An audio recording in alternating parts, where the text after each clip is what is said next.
take your salty tears and sit right back down.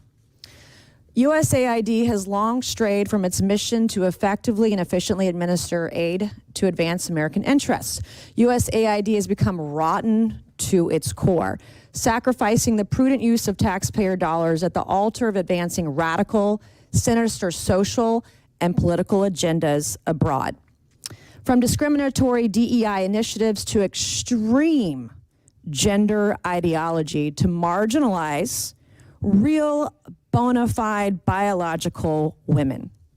For decades, while homeless veterans sleep on our streets, our communities rebuild from natural disasters, and American families struggle to get by, USAID has pillaged and plundered the American treasury, essentially lighting American taxpayer dollars on fire, funding some of the dumbest, stupidest, just dumbest initiatives imaginable, all supported by the left, and that's why their party is crumbling. Today, I'm going to expose some of the initiatives USAID has funded over the years and ask each of you a yes or no question. If you believe these expenditures of American taxpayer dollars put America first. So it'll be yes or no. USAID awarded $2 million to strengthen trans-led organizations to deliver gender-affirming health care in Guatemala.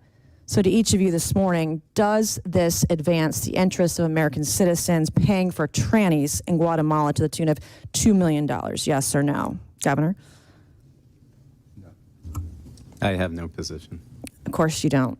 Okay, USAID awarded over $750,000 to fund alleviating loneliness among migrant garment workers in India. Does this advance America's interests, Governor? No. No.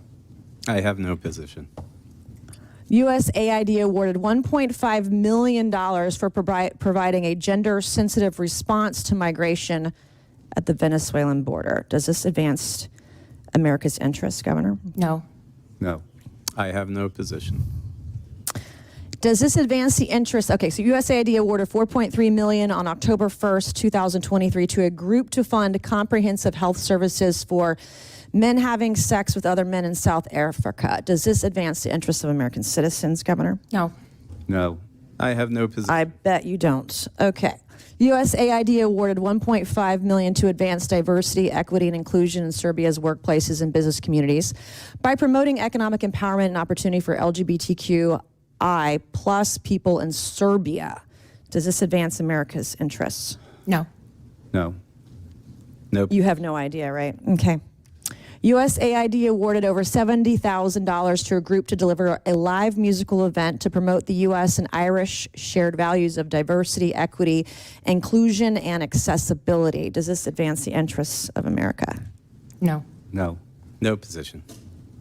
No position or no clue. Okay, USAID awarded $1.5 million to fund strengthening community support structures to upscale LGBT rights advocacy in Jamaica. Does this advance our interests? No. No. No position. USAID awarded $28 million to a group to facilitate the economic insertion of Venezuelan migrants and refugees in Peru and Ecuador. Does this advance our interests? No. No. No position. Okay, USAID awarded $17.5 million to fund voluntary medical male circumcision overseas. Does this advance America's interests? No. No. No position. I don't know what circumcision overseas has to do with America First either. USAID awarded nearly $150,000 to fund HIV prevention services targeting men who have sex with men and transgender. Does this advance America's interests? No. No. No position. Yeah, unfortunately, I'm limited to 5 minutes, but these are the programs Democrats are so desperate to save. Our foreign assistance system is badly broken, and this ends now. Thank you, Mr. Chairman, and I yield back. Gentlelady yields back. Mr. Chairman, parliamentary inquiry. Yes, sir.